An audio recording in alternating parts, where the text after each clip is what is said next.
And then of course, as we go through this, if you guys have questions at all, please, please, please don't hesitate to ask. I'm going to go ahead and get this going. From current side. Okay, cool. All right, so heading into week 2, everyone's done a really, really fantastic job with sending me food photos as we've been going through this. Keep those coming. I know it can get harder and harder to do, especially after like the first week, everyone's like full force doing it. So keep up the momentum with it. Questions in terms of different carbohydrates or protein sources or how many times you're eating through the day, please just send them through. Happy to answer everything and anything.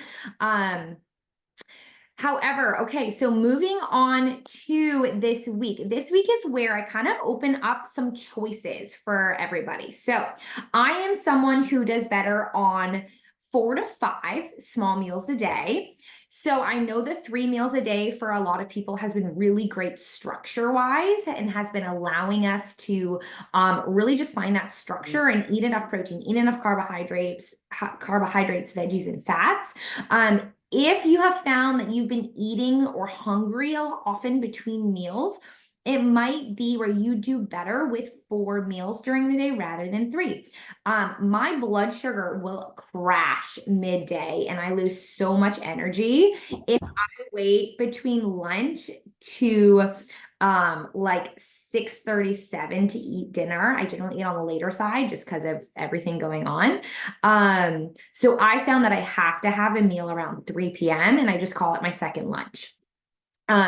So that is an option moving into this week. Real quick, I have this screen of you so I can see you guys. Is it blocking your view of the PowerPoint?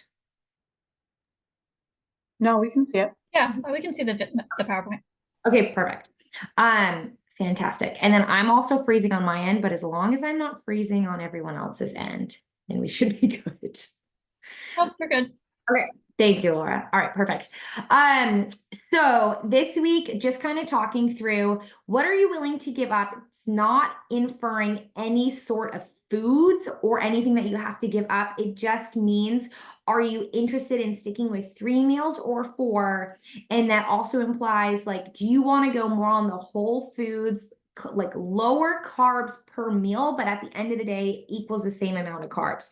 So you would be eating more carbs at each meal if you only were eating 3 meals a day versus if you're eating 4 meals a day, those carbohydrate servings are just smaller at each meal. So just being clear on what that means. We're going to get into more like what high GI carbs are and lower GI carbs are tonight, but just to clarify. And again, this should be sustainable. So things that we're learning to take with you. These photos are for you just as much as they are for me. So there's something that you can look back on and be like, oh, this week I did really, really well. My body liked this. So after the challenge, you can go back and see how much you were eating during this entire week.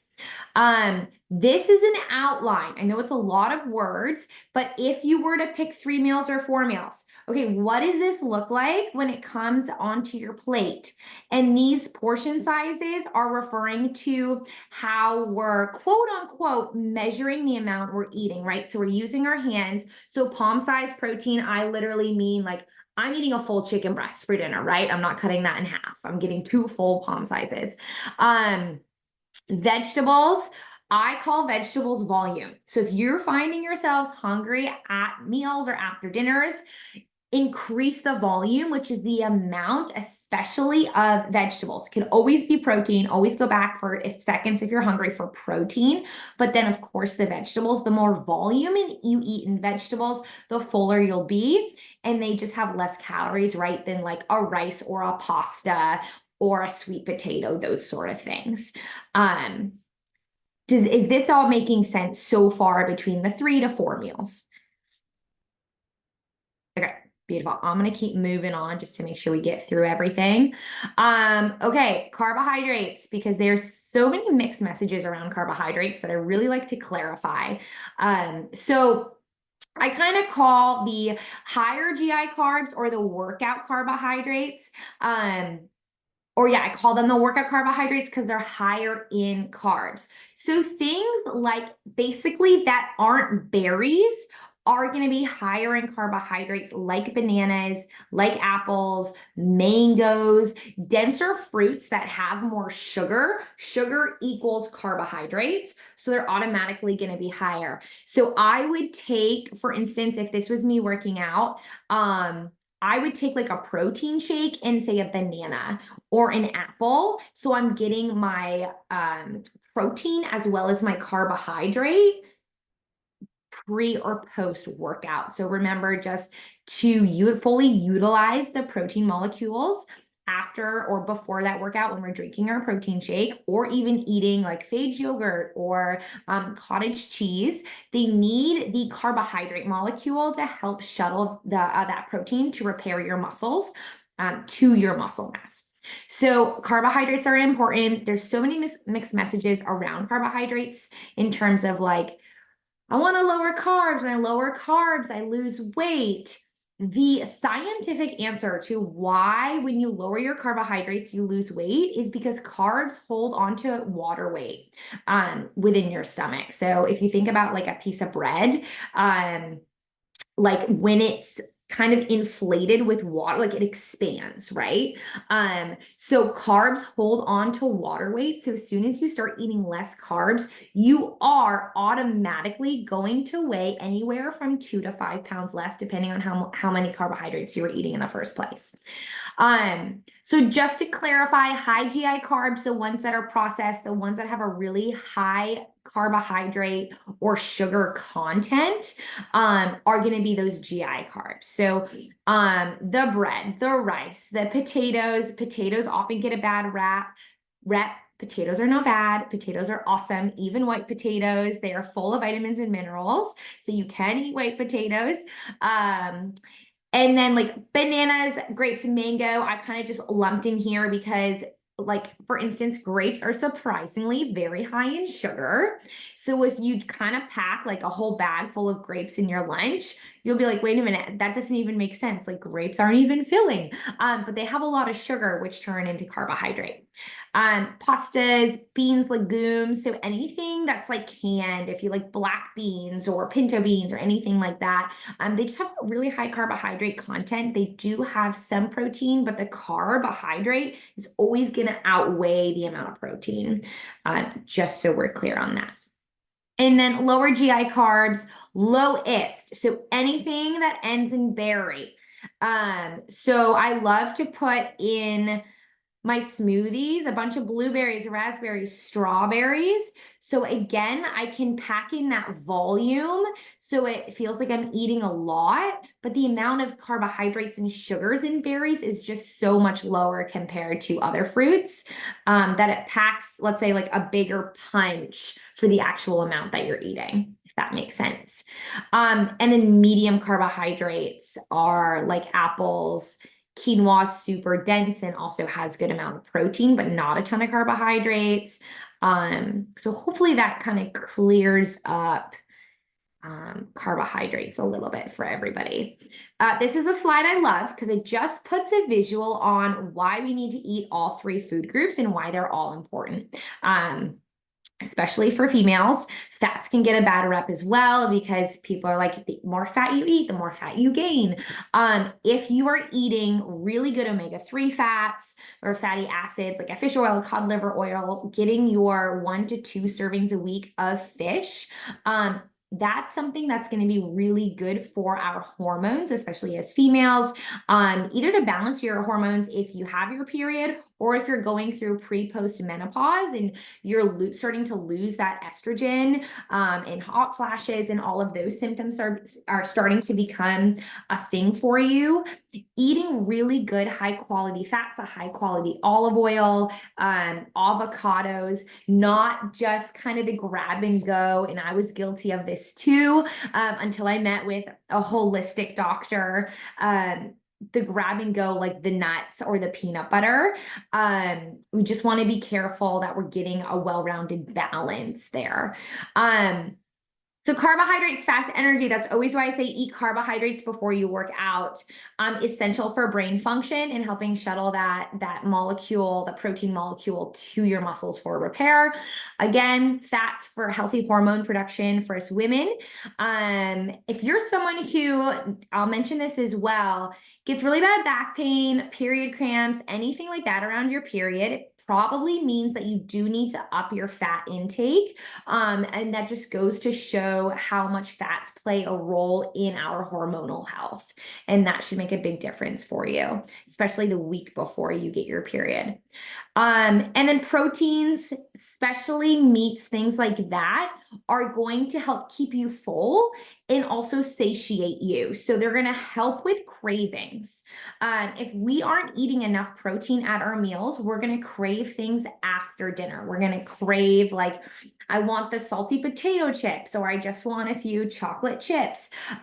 Eating enough protein is really going to be what satiates us and helps us feel like we don't need anything after we eat dinner. Micros, just a quick touch on this. Macros refer to what we just looked at, protein, fats, and carbs. Micros, the reason why I'm always talking about getting enough veggies in, the nutrients, right? That's where our vitamins and minerals come from, especially things like B6 and B12. Those are what I call the energy vitamins. Those are the actual vitamins within your body that turn your food into energy, turn your food stores into energy. So if you ever like picked up an energy drink and you've seen like ingredients in it and you see all the B vitamins, that's why. The B vitamins are awesome. Better digestion, energy, and sleep. So we just want to make sure we're getting a lot of vegetables and fruits in our diets. Really quick, just to review what your plate should look like, kind of moving forward is really focusing on that protein serving and that vegetable serving. And I'm going to talk about a little bit more on what counts as a vegetable, especially as we're getting into root vegetable season, because those tend to be higher carbohydrates, but those are really fantastic ways to, again, up that vegetable volume, but still feel full. So things like a butternut squash, acorn squash, spaghetti squashes, they're just a little bit higher in carbohydrates than like broccoli, asparagus, and things like that, which people tend to limit. Like, eat as much of that as you want, eat as much squash as you want, and fill up that plate. Okay, last slide here. I know as this can go on, some people are like, how do I get creative with meals? And by no means does it mean we have to take away things that taste good or seasoning things. I'm going to point out Laura for a second, sent me an awesome recipe that I still want to make. Pumpkin? Oh my gosh, what was it? I'm waiting. I gotta make it. Was it the squash salad? Because I totally stole that and made it yesterday. And it was fantastic.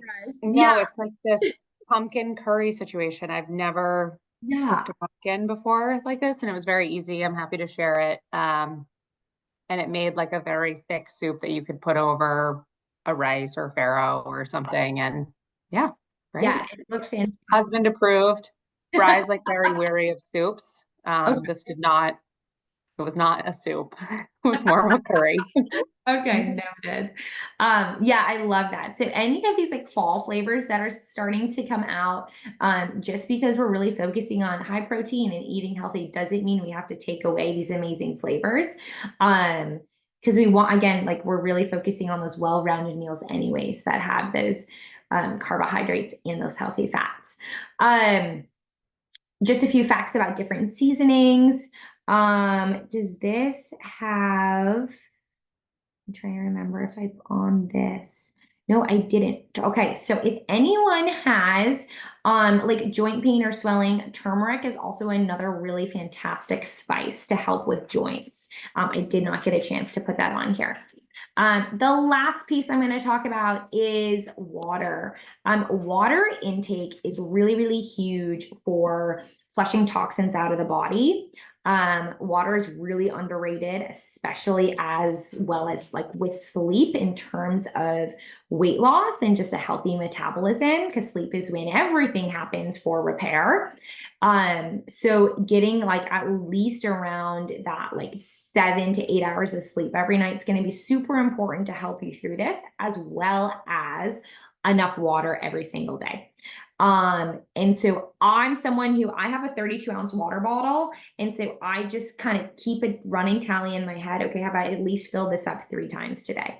And then because it's getting cold out, like I know I'm drinking tea all the time. So yeah, so that's kind of, I feel like I talked really, really fast.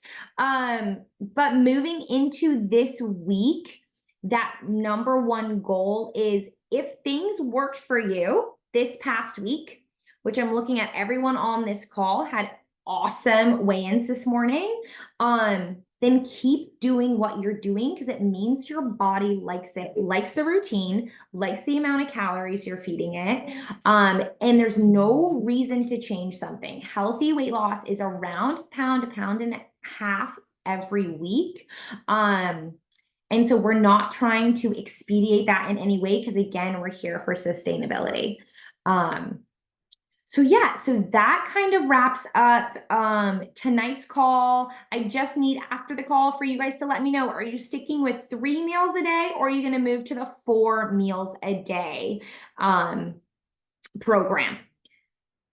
Does anyone have any questions?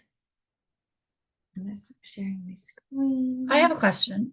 Yes. I have a couple questions actually. So the first one is, so I struggled with the 3 meals because you saw, like, I had to keep working in like a snack between lunch and dinner. Like I was, so I probably, in your opinion, you think like maybe make that more of like 2 little meals, 2 lunches kind of thing to get me through the day.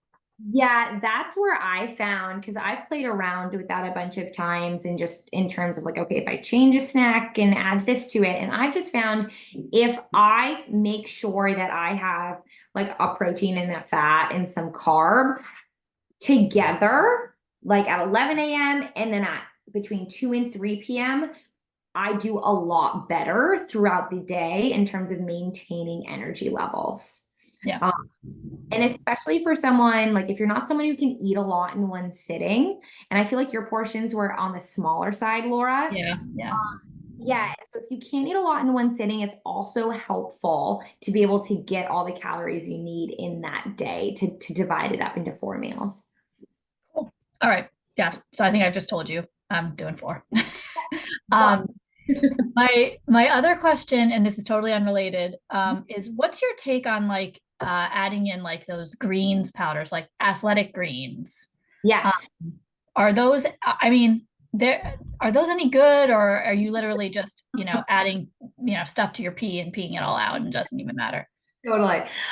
Yeah, so I have a number of clients that love the AG1 and that swear by it. And that is kind of like personal choice. Greens powder is definitely a better option than taking like a greens capsule. You're more likely to pee out a capsule than you are a powder. So I have some clients that like just love the taste of it and love because it's fresh and it helps them, kind of wake up in the morning. I personally don't do it, but I also make sure to get in enough veggies during the day. So I think it's a little bit of preference. And just also knowing that like the AG powder, or say if you're doing a greens powder, or the AG1 doesn't have any protein in it. So just know, like some people add a greens like and a protein to a shake, and we'll mix that up. I don't know if that helped answer your question, but no, it did. It did. I mean, they're not cheap, and so I just didn't know like do people, do you recommend them if it was like, if it's something I'd be interested in trying, because I just feel like, I'm not getting the nutrients. Yeah, if you're feeling you're not getting the nutrients, then I would say it's definitely worth a try. From personal experience, I have a lot of food sensitivities, and I will have really bad bloating, really bad gas if I start introducing, like I'm also gluten-free. So like wheatgrass and all of these things found in some of the powders, like my digestion just does not do well with. So I'm better off eating like the real foods and then being able to pinpoint if this bothered me or if that bothered me. The more processed, and not necessarily saying a greens powder is processed, it definitely depends on the quality of it. But the more ingredients in one thing that you're putting in your body, the harder time you're going to have digesting it, just because there's so many different molecules. Gotcha. Cool. It really depends on if it, like, it could work great for you. But if you do notice some digestion, and I know we've talked about digestion for you a little bit, I might be a little weary of it. Okay. Yeah. Any other questions from you guys? Question. I feel like if I work out, it's in the morning and then I'm trying to drink that protein shake and then like I'm also trying to eat right away, and it just feels like a lot in a short period of time but I'm not motivated to do a protein shake before I work out. Yeah. Any suggestions on like the food versus the protein within, and it's probably not even within the first hour of the day. That's more like realistically hour 2, you know? Yeah. So what I tend to do, Laura, is when I eat early in the morning or when I work out early in the morning at like 6 a.m., I will just make sure that I have enough protein in my breakfast. So instead of like 3 eggs, I'm going to have 5 egg whites and 2 full eggs. So I'm getting like 2 egg yolks, but 5 egg whites, because that gives me more around 20 to 25 grams of protein just in my breakfast. And then I'll make sure that I have like a carb, like 2 slices of bread with that, or toast. And then I will save my protein shake for either mid-morning if I'm starving, because at that point your metabolism is like going, since like you woke up at, the crack of dawn, you worked out, and then you ate.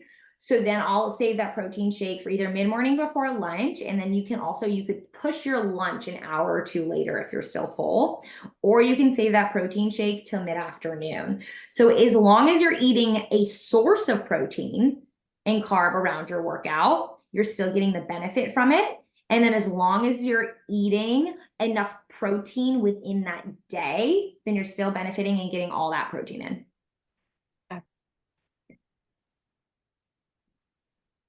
Awesome. Leah. Can you eat too much protein? Could you just eat protein? Really, no. I mean, it would be really hard to eat too much protein. There is a myth that like your body can only digest like 30 grams of protein at once. That is not true. When people bring that up to me, I say, like, if you're looking at it from that point of view, if you're only eating a protein shake, maybe your body isn't taking full use of like dumping 50 grams of protein into your body all at once.